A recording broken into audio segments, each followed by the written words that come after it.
ਵੱਡੀ ਜੀ ਵੱਡੀ ਮਸ਼ੀਨ ਲਿਆਉਂਦੇ ਆ ਉਹ ਵੀ ਆ ਰਹੀ ਹੈ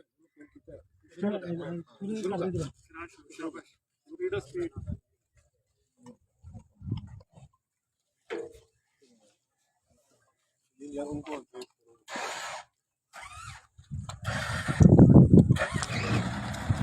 सही के मारना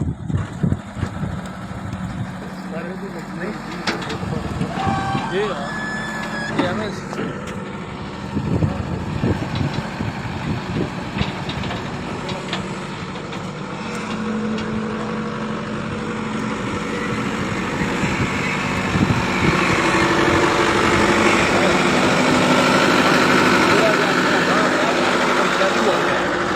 साहब